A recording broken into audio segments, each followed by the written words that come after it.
All right, welcome back to the Top Step and welcome to the San Juan Seltzer interview. I am here with one of my good mates in the game, Hendriks. Liam, how are we doing? Good, mate. Yourself? I'm doing great. I'm just going to get the awkwardness right off the bat out of the way here. Dude, we are sitting here, Fenway Park. I talked to you about this morning. You kind of got a little bit cringy around me, but I don't care. We're sitting here at Fenway Park. We're both Aussies, right? You've had this amazing career. You've done it all, and you've been through a lot. Does this ever get old, dude? It did for a little bit because it just got out of complacency. You don't understand how lucky you are to come out here every day. And I've been doing some meet and greets with some cancer patients over the last couple of years, and just the look on people's faces, especially when, especially here, I open up the ropes and I make sure every group I get out here, they touch the grass. Right. Because that's something just different. So it's brought your love back to being how lucky we are to be on the field every day. We come out here, the sun's shining. Yeah. Otherwise, it was snowing last week, but it's fantastic. That little bit of complacency for a couple of years in there where you get that little bit of entitlement in you, and then. When did that happen? Like when you say you felt a little bit complacent, was that before you went through the cancer stuff? No, I always say guys get complacent and entitled when they go through arbitration. First 3 years, you kind of this is cool, I'm in the big leagues.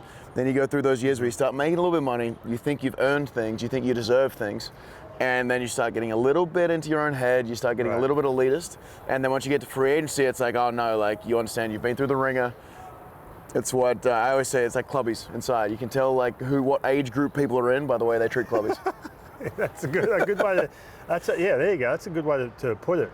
And so do you feel like, did the game humble you a little bit in that regard, where you didn't start not taking things for granted? Yeah, so I got DFA'd after in 2018, so I debuted in 11, got DFA'd in 18 for the 5th time, and that was the one that kind of you took a step back, because at that point I was well, why am I not pitching the 7th or the 8th or the 9th? I think I've been around long enough, I deserve that. Right.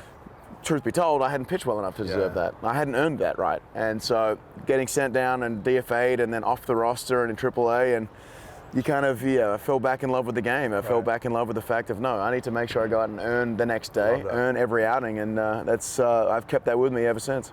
Well, what about going way back, right? We're both from Australia, across another ocean to where all this happens. Do you ever think back, and do you ever get any of the imposter syndrome? Do you ever get that feeling how did I end up here? I still don't think I deserve to be here. I mean, the veteran Hendriks is back. I don't feel like a veteran.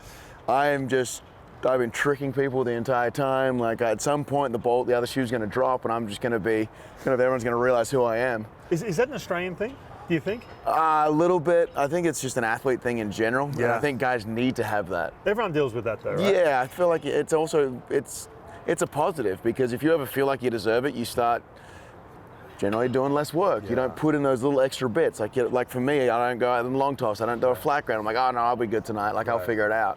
Where it's no, you realize that the reason guys have stayed around so long is because they've put in that extra effort every single day. Right.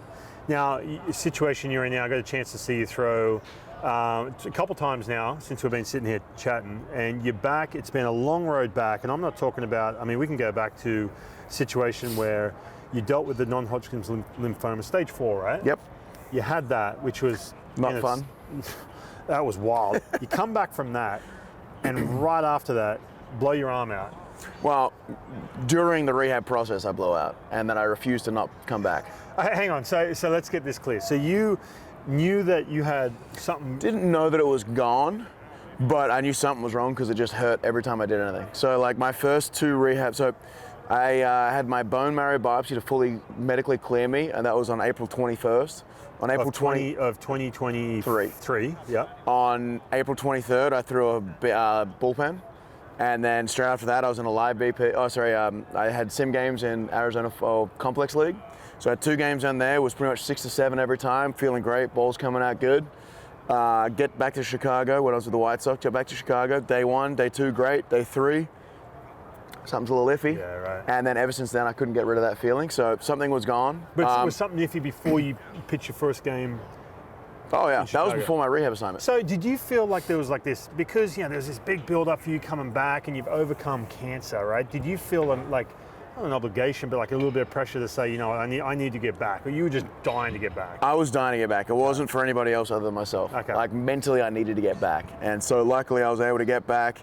It wasn't necessarily pretty. I was able to kind of get through a couple of those outings pretty well. I mean, I had 5 games in 10 days, so that was another thing I liked. I didn't get babied into it, which is great. But yeah, it was gone at that point. But in those 5 games, every time you got off the mound, you're like, yeah, something's not right. Oh yeah, my last outing I was like 92, 93. Oh my. And previously it was 6, 7, 8. But between that and then, yeah, it was like I refused to not get back. I pulled myself from my rehab assignment. So I could go back to Chicago through more live BPs rather than actual rehab games in Chicago, and then came back after that. Do you feel like the cancer treatment made you weaker or messed with the ramp up to throw? I guarantee it. I mean, I threw more bullpens than anybody else, so it's not okay. It wasn't a work thing. I think the chemo running through your veins a little bit, I think it just weakens everything. So for me, it was the reason. Like I've had a tear in my elbow since 2000, like diagnosed with a tear in my elbow since 2008. Right. And so I've had it in there, so I think I was just strong enough all around it that with the chemo, I think it just kind of knocked down the things that were keeping it together. Right. And then, I think that way, and it probably got rid of some of the inflammation that was keeping my stuff together as well. Yeah, okay. Now, we talked a little bit this morning about this, but touched on it a little bit, but I've been wanting to talk to you, I get asked all the time about the arm injuries, especially last year, right? Mm-hmm. Whether it's a big name guy or someone in A-ball, Tommy Johns and arm injuries have just kind of, on the surface, and correct me if I'm wrong here, have just kind of ran rampant into to a place where guys are blowing out way more. TJs, you've just been through it. Why is that? Why do you think? Well, I've had the same thing with talking to surgeons. It's like, yeah, he goes, I've done more like this year this time than any other year in history. And this is one of the guys who does elbows for almost everybody. And he puts it down to a lot of different things. Like it's not just a one singular moment. It's not like it's just the pitch clock or it's just guys chasing velo or guys trying to spin it. It's a matter of all 3 of them. Right. So you're trying to spin the ball as hard as you can because at the end of the day, performance is what's going to keep you around.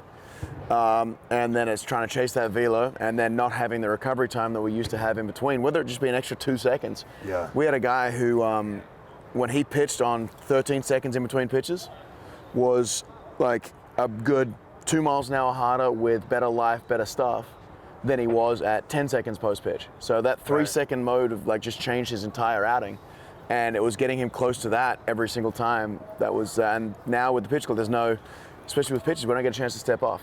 The hitter can call time, but we can't do anything. I think too, the other thing, we talked about this as well, like organizations look at it and say, you know what, all right, if you want to compete at this level, this is kind of the standard now.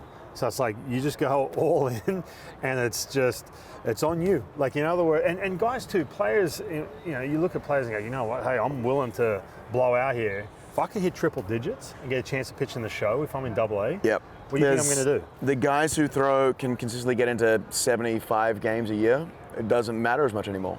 Like it's great if you can, but you know what we value more is if you give us 45 games of your top tier performance rather than, you know what, right. If you can give us 45 of that, then 30 of mediocre ones where you can get through, eat up some innings and all that sort of stuff, that's gone out the wayside. It's like back in the day when they stopped paying old guys because it was like, oh, well, why would we pay you a couple $1 million when we can pay this rookie who's going to give us more than half of what you can do for less than half of the cost. And then it's just next guy up, blow out. And it's like options come into it huge, especially with the way the bullpen's now. We're on the pitch restriction. There's no 40 guys up in September. So it's like guys are in and out all the time. And it's based upon usage. Do you feel like, is there anything MLB could do to alleviate some of the health issues, or make it a little bit different where you do value guys who throw 75 games out of the bullpen?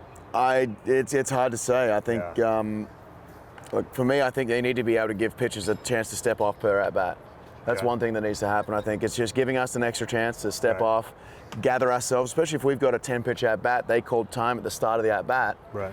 Well, they've probably swung at 6 of those or 7 of those, obviously, and at the very minimum. And so they're able to swing, take a couple steps off. Well, we're trying to get the ball, make sure the grip's all right, make sure the ball's not tacky and slick and all that sort of stuff. And that's another thing potentially is adding some sort of tack to the ball so that way we're not gripping it. It's not a cue ball, because if you get a cue ball that's dusty, which happens quite often, you have to grip it more. And when you grip it more, it puts more stress on everything else. Yeah, man, you don't think about that too, especially like just the step off, extra breath, Yeah. get the heart rate down a little bit as well. Well, that's like when I first used the pitch clock in 2018, when I was in my banishment period. That was, you could step off. Like, oh, we had the pitch clock, but you just step off, it would reset. Yeah. Having that ability was huge because, the pitch clock was a little bit longer, but you had an opportunity to be like, I need an extra couple minutes. And there's ways around it where they're like, oh, you throw out the ball, or like it's up to umpire discretion. And generally, they're pretty good with it. They're not trying to screw you. Yeah. Right. But if it keeps happening, you keep doing it all the time, they're going to get annoyed and they're going to get onto it and they're going to deny it. Hey, switching gears here, Red Sox, you signed with them while you were still recovering from TJ. Yeah. So you go from the White Sox, you're a free agent, sign with them, knowing that you can't pitch until the end of the year. But you said something. You said you were kind of brought in because it's also the element of being a clubhouse guy / character guy, right? Yeah, I mean, that's the theory behind it on my eyes. I think I've lived up to that thing with talking to AC and Breslow and Tech and guys like that they like the way I handle things in the clubhouse, whether it be keeping it loose, whether it be getting on some guys if they're stepping out of line a little bit, or just that veteran presence where guys can lean on. Do you feel like the clubhouse has changed since you came up in 2011, right? And you hear this all the time, man. Like I talk to guys who, they get deep in the playoffs or to a World Series, and I'm like, you start asking questions like, oh, we had the best clubhouse. Yeah. Oh man, our team, mate, like our clubhouse was ridiculous. You hear that all the time. Obviously, you can't put that on paper, right? What makes a good clubhouse?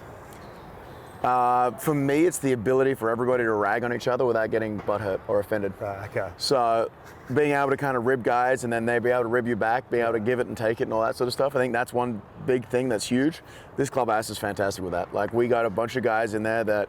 Even the young guys? Oh, even the young guys. Yeah. Even the young guys. I mean, that's the thing. They've been brought up, and we've had some older guys in AAA that have kind of bring them along, where they come up to big league camp, whether they're in big league camp. It's the same sort of vibe. Right. And that's such a huge thing because, as you said, like the guys that get deep in the playoffs, it's always, oh, we had a good clubhouse. You don't hear too many people say, oh, we had a terrible clubhouse and we won. Our club was terrible, yeah. Our clubhouse was terrible, but exactly. we figured it out. Exactly, because you know how it is. When you come to the park and have fun, you're going to play better. It's going to be looser. You're going to be able to enjoy it. You're going to be like, oh crap, I missed that play. Okay, this guy's got my back. Where if you're just a miserable team where it's like everyone's ragging on each other, right, you'll end up like, I got to make this play or else because no one else will do it. Yeah. Speaking of that, we hear all the time, I had different managers, but you've had a bunch of different managers, right? A couple. You've had some success on teams, you've been on losing teams, whatever it may be. Stephen Vogt, he was a teammate of yours. Yep. He's now managing the Guardians. You hear all about, I'll use him, Voter, as an example. Yeah. He was here with the Mariners too. He's a player's manager. What does that mean? It means that you're not just running on paper. Okay. Like, you're running with the emotions, running with the fact of, they said that this is going to be the best thing for it, but like, no, you know what's going to be better? If this guy just has that complete day off, reset, he's going to take care of his guys. He's going to have show and goes throughout the course of the year where you don't get to the field until 3, 4 o'clock in the afternoon rather than 1 o'clock. It's just those little things there. It's keeping things lighthearted. Like, if you don't want to hit today, that's fine, don't hit. But you just keeping guys fresh. Do you find that's more important than from, let's say you put him in two buckets, right? Obviously the player's manager, where the guy who has that feel, what's more valuable, that or the guy who can really sort of understand, because you love analytics too, man. Yeah. We talk about it and you could go down rabbit holes. What's more important, the guy who is more on the paper but has a little bit of feel, or the guy who has a ton of feel but can dabble a little bit on the analytical side? For me, I prefer the feel and a little bit of dabble, because I still remember in a scouting report we had with one of my other teams was, this is the guy you really got to be careful for. He's 0 for 4, that means he's due, analytics-wise. Okay, the 0 for 4 guy's got more of a chance of getting hit than the 4 for 4 guy today. Doesn't make too much sense. That means the 4 for 4 guy is sitting well. He's got no repercussions. Right. Okay, 4 for 5, yeah, it's still a great day. 5 for 5 is an elite day, but he's not necessarily worried about getting out. That guy who's 0 for 4 is terrified of going 0 for 5. Right. So those guys are easy to pitch to. So that's my theory, and I was like, yeah, the stats say it should be easier for the guys 0 for 4 to get a hit, but that's not the reality of the game. Do you feel like you had the Netflix documentary, everyone's watching that, everyone's talking about the clubhouse on Netflix. You popped up a few times. You said you wanted to stay out of it a little bit because you weren't an active player. Do you feel, did that change the clubhouse with all the cameras, mics in there, from your opinion? Guys were very tentative early on. Okay. They were nervous about being mic'd up. They were nervous about being on camera. They were nervous about being portrayed in a certain way. As the season went on, it just got easier and easier, and it got looser and looser because they melded into the background. It became a non-issue until they were gone. There was a couple periods where they didn't realize how expensive being here every single day would be, which we could have told you that leading into it. But yeah, that was a little bit of a mind kind of thing in the middle where they just left for like a month. Right. Because they were like, budget-wise, they had to. Did you feel a difference when they were out of your a little bit, like some guys got a little looser, some guys were just acting the same way. But as I said, as the season went on, it got a little easier to deal with because they just got used to it. They became backgrounds, like the reporters in the clubhouse. It's like all those sorts of things. You don't change the way you do things around if people are in the clubhouse or not. Right. Now, well, at least you shouldn't. A question for you. You came into this team last year. Alex Bregman signed this year. You mentioned something that you, him, a couple other guys hang out in the clubhouse for a while after the game. Some of the older guys stick around. It's like you remember back in the day, it was everyone would hang out and whether they'd have a couple of beers or just sitting around like drinking Gatorades or a couple of sherbets or whatever I had veterans say, hey, listen, if we lose, don't just take off. Yeah. It's a bad look. Still a bad look. But so if you guys are sitting around, what are you and Bregman talking about? He's a baseball tragic. Okay. For anyone who's American, So that's legitimate. Yeah, he's a baseball stat head rat. Like he soaks it all up, he absorbs it all, and he's always looking for an edge. And that's it's been pivotal in what we've been able to do as a team so far. It's like his insights on a lot of things have been insane. Like, so he's rubbed off on some young guys. Oh, without a doubt. Without a doubt. Making sure you control your own destiny because, yeah, the club's going to give you all the information you need, but you need to find out what works for you. For me, I need certain little tidbits, but I don't want to be overwhelmed.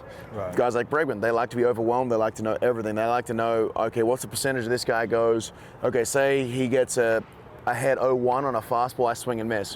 What's the percentage that what's the highest percentage pitch he throws the next pitch? Right.